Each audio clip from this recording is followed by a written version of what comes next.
जय Shri Radhe ji. Welcome to रंग astro. कोई अधूरा चांद कहाँ पूरी चांदनी बिखेर पाता है, विडंबना है। शुरुआत करेंगे लेफ्ट पाम में आपके मिडिल फिंगर पर मौजूद इस काले तिल से।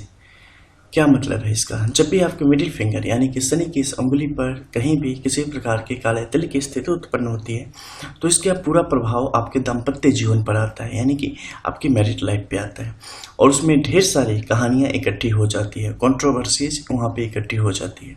व्हाटएवर कुछ भी हो, लेकिन आपके लिए समस्या कहीं ना कहीं से अवश्य उत्पन्न होती रहेगी, नियमित तौर पे आपके लिए उत्पन्न होती ही रहती है। ऐसी अवस्था आपके लिए हर एक तरीके की परेशानियां लाने से कहीं से भी पीछे नहीं हटती और उसके लिए पूर्णतया आप कहीं ना कहीं दोषी होने की स्थिति में स्पष्ट तौर पे होते ही होते हैं। बाहर के क्षेत्र में अगर आप देखेंगे तो यहाँ पर पाएंगे कि जो अनामिका उंगली यानी कि रिंग फिंगर है, यहाँ पे अत्यधिक चौड़ी होकर चल रही है। यह स्पष्ट तौर पे जातक के मेहनताना स्वभाव को दर्शाने का काम कर रही है, मेहनत का स्वभाव को।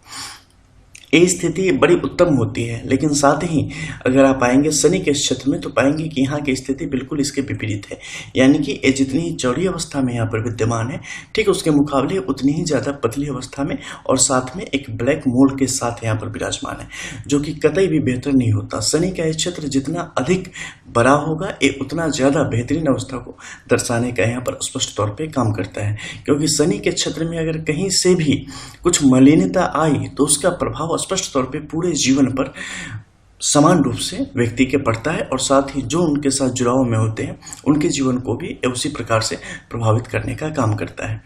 इसके अलावा अगर आप देखेंगे जुपिटर की इस अंगुली को तो यहाँ की स्थिति बिल्कुल सामान्य आपको जान पड़ेगा, जो कि एक बेहतरीन स्थिति है।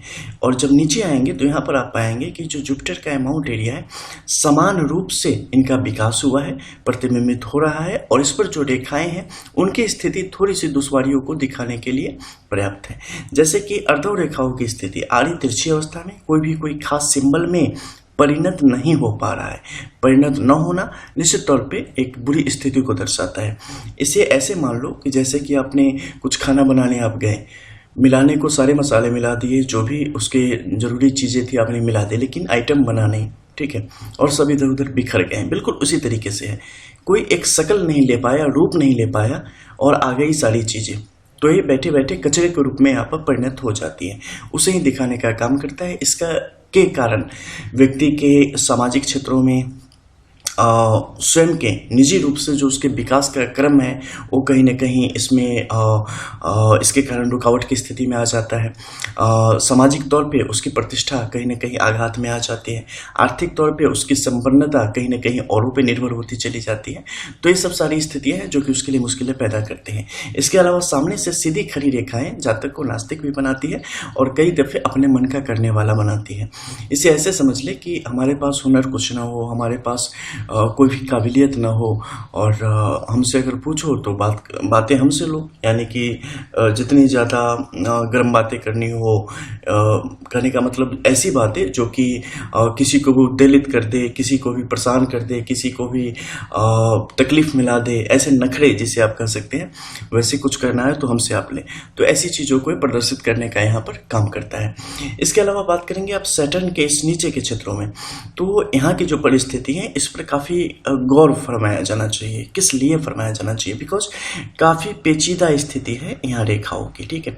और देखो, सबसे पहले जो हृदय रेखा की एक मुख्य रेखा है जिसके बारे में हमने शुरुआत करी थी कि अधूरा चांद कभी भी पूरी चांदनी नहीं बिखेर पाता, तो उसका लाभ आपको कहाँ से मिलेगा? देखो, शुरुआत से ही जंजीराकार स्थिति को दर्शा रही है, ठीक है, यानी कि असेंबल हो रखी है।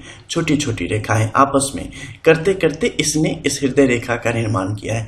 जो इतना जख्मी हो, जो इतना परेशान हो, जो ऐसी मुश्किल स्थिति में गिरा हो, उस चांद से आप कौन सी चांदनी की उम्मीद रखते हैं और क्यों रखते हैं वाला, ठीक है। ये तो अतिशयोक्ति है और एक तरीके से ज्यादती है इस अधूरे कमजोर चांद के खिलाफ। तो ऐसी स्थिति नहीं होनी चाहिए, ठीक है। और जब भी ऐसी स्थिति बनेगी, जातक अपने जीवन के संहार का कारण, जातक अपने जीवन की मुसीबत का कारण यहाँ पर खुद बनता चला जाता है। जातक किसी भी रिश्ते में पूर्ण तौर पे ईमानदारी रख पाने की स्थिति में नहीं रहता। समान अवसर उसे प्राप्त होते हैं, बेहतरीन अवसर उसे प्राप्त होते हैं, लेकिन उसे वो सही तरीके से खो देता है। लॉस्ट ऑफ अपॉर्चुनिटी इनको कितनी भी दी जाए, उस अपॉर्चुनिटी को बहुत ही तरीके से मिस कर पाने में सक्षम हो जाते हैं। जैसे कि आप देखेंगे लेफ्ट पाम में यहाँ पे, राइट पाम में, तो यहाँ पर आपको दिखाई देगा कि रिंग फिंगर के नीचे यहाँ पर स्पष्ट तौर पे एक ब्लैक मोड की स्थिति बनी हुई है। ये स्थिति अच्छी नहीं है, इस जवान का तेज बनाती है जातक को। ये जातक को बुरी परिस्थितियों को आत्मसात करने के लिए प्रेरित करती है और अच्छी चीज़ों को दूर करने के लिए प्रेरित करती है, यानी कि व्यक्ति उल्टी सोच का हो जाता है। अगर उसके पास कुछ अच्छी चीज़ें आएंगी, अच्छी अपॉर्चुनिटीज आएंगी, तो उसे वो खराब लगेगा, और जो बुरी चीज़ें रहेंगी वो उसे बहुत अच्छी लगेंगी, तो उन चीज़ों को अपनी तरफ खींचने का काम करेगा। सिर्फ ये मोल नहीं बताता, बहुत सारी रेखाएं हैं जो इन्हें स्पष्ट तौर पे बता देती है, लेकिन चूंकि यहाँ पर मोल है तो ये और भी ज़्यादा स्ट्रॉन्ग साइन यहाँ पर है। अब बात करेंगे ऊपर के क्षेत्रों में, देख लो उल्टी दिशा में यहाँ त्रिभुज की स्थिति बन पड़ी है। ये क्या होगा, व्यक्ति के अंदर साहसिक प्रवृत्तियों को बढ़ाने का काम करेगा। कुछ विलक्षण शक्तियाँ, जैसे कि आप जानते हैं कि जो दुनिया में सबसे बेकार है ना, वो भी किसी न किसी काम का होता है। उसी तरीके से यहाँ पर जो रेखाएं हैं या हथेली की जो परिस्थिति है दुर्भाग्यवश, उसमें भी कुछ ऐसी चीज़ें हैं जो कि जातक के यहाँ पर हक में होती है, यानी कि जातक के अंदर कुछ कला का विकास होता है, कलात्मक प्रवृत्ति होती है, लेकिन उसका सही तरीके से उपयोग न हो पाने की वजह से वो भी जातक के विरोध में ही यहाँ पर स्पष्ट तौर पर चला जाएगा। जातक के अंदर अभिनय क्षमता देख लो, चित्रकारी वगैरह देख लो, आवाज़ देख लो, ये सब बड़ी सुंदर होंगी। मंगल का भी सहयोग प्राप्त है, लेकिन उससे कुछ फायदा नहीं होने की स्थिति में है। नीचे के क्षेत्रों में देख लो, यहाँ पर कैसी स्थिति बन पड़ी है। यहाँ की स्थिति ठीक है, लेकिन किसी प्रकार के नौकरी वगैरह कभी जातक नहीं कर पाएंगे। इसके अलावा आप आएंगे शनि के क्षेत्र में, स्पष्ट तौर पे यहाँ जो क्रॉस का साइन है और साथ में मत्स्य के चिन्ह का निर्माण यहाँ पे हो पा रहा है, ये दोनों दुर्भाग्य को बढ़ाने का कार्य करता है यहाँ पे, और किसी भी तरीके से जातक के हित साधने का काम ये नहीं कर पाते हैं, इसलिए तनाव की स्थिति उसी प्रकार से जातक के जीवन में बनी रहती है। आड़ी तिरछी रेखाएं जो कि पूर्ण तौर पर इस रेखाओं को काटने का काम कर रही है, गुरु की तरफ से जातक को फिर से निराश कर रही है, जो कि एक अच्छी स्थिति नहीं है।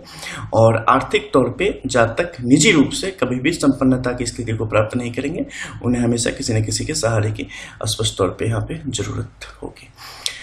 इसके अलावा वैवाहिक संबंधों की बात करें तो संबंध हमेशा शत्रुतापूर्ण, कटुतापूर्ण और विडंबनाओं से भरे रहने वाले हैं, और कभी भी उसे बेहतरीन तरीके से अगर जीने की जातक इच्छा करते हैं तो एक मात्र स्वप्न की तरह उनके लिए साबित होगा। मध्य के क्षेत्र में जो क्रॉस की स्थिति है, क्रॉस की स्थिति भी निश्चित तौर पे यहाँ पृथक अवस्था में बन रही है, और पृथक अवस्था में बनने के कारण इसका कोई भी लाभ जातक के हित में यहाँ पर दिखाई नहीं देता। बाहर के क्षेत्रों में आप देखेंगे, यानी कि दाहिनी हथेली में अगर आप बाईं हथेली में देखेंगे तो यहाँ पर पाएंगे कि स्पष्ट तौर पे हृदय रेखा से निकलती कुछ रेखाएं मस्तिष्क रेखा को छूने की कोशिश कर रही है, जो कई दफे जज्बातों के मामले में जातक को झुकाने का काम करती है। लेकिन मस्तिष्क रेखा का जो चढ़ाव है ना, इसे कर्व जो इनका है, इसे बड़े तरीके से देखा जाना चाहिए। क्यों? क्योंकि ये जातक को मानसिक तौर पे बहुत मजबूत बनाता है। कई दफे इसे देख के आप कहेंगे कि जातक काफी मेंटली स्ट्रांग है, लेकिन ऐसा नहीं है। ठीक है, तो इसमें क्या है कि तथाकथित बुद्धिमानी और मूर्खता दोनों एक जैसी होती है। ठीक है, और बड़ा महीन अंतर है। तो यहाँ पे वही होता है, ये भावुकता अच्छी चीजों के लिए नहीं आ रही है, बुरी चीजों के पोषण के लिए आ रही है, जो कि अच्छी नहीं है।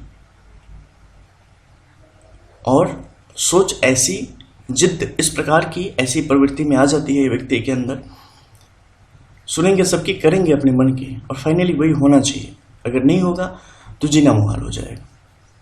तो ऐसी प्रवृत्तियों को यहाँ पर विकसित करने का काम कर रहा है, और जीवन रेखा भी इससे प्रभावित है। इसलिए जीवन का एक अंग है, एक आभूषण है। तो ऐसी परिस्थिति जातक के हित में यहाँ पर काम नहीं करने वाली है। अब हम बात करेंगे सूर्य के क्षेत्र की। अकॉर्डिंग टू डेस्टिनी अगर हम बात कर रहे हैं तो सूर्य की यहाँ की जो स्थिति है बड़ी सुंदर है, तरीके से चीजों को दिखा रही है, लेकिन जातक के प्रारब्ध में है। यानी कि जातक जब किसी और से जुड़ेंगे तो उसके किस्मत से जातक के चिराग यहाँ पर रोशन होंगे। ठीक है, अपनी किस्मत से तो दूसरे के चिराग बुझा डालो, ऐसी सिचुएशन है। लेकिन दूसरे की किस्मत अगर यहाँ पर जबरदस्त हुई तो उससे आपके सारे चिराग रोशन हो जाएंगे। हालांकि फिर आप खुद से ही उसे बुझा देंगे, आपके अंदर इतनी जबरदस्त काबिलियत है, लेकिन होंगे दूसरे के भरोसे ही। आगे की जो परिस्थिति है उन परिस्थितियों को अगर देखें तो ये काफ़ी कुछ विपरीत चीज़ों को दिखाने का काम कर रहे हैं और ये जातक के हित में अच्छा नहीं होता है। ज़्यादा इस पर प्रकाश डालना उचित नहीं है, ठीक है। मर्यादा से काफ़ी अधिक हम बोल गए, लेकिन उतना बोलना ज़रूरी था और इससे ज़्यादा बोलना यहाँ पर उचित नहीं है। तो जातक अपनी जो बुद्धि है उस बुद्धि को थोड़ा ठीक करें और सही तरीके से सही कार्यों में लगाएं, उसे अपडेट करें, सद्बुद्धि में तब्दील करें और किसी प्रकार की ऐसी बातें जो कि माहौल को गर्म कर दे, जो कि चीज़ों को ख़राब कर दे, उन चीज़ों से बचना जातक के हित में होगा। बहुत सारी चीज़ें हैं इस हथेली में, लेकिन आम लोगों की जानकारी के लिए इतना काफ़ी है। मिलते हैं फिर, तब तक के लिए जय श्री राधे।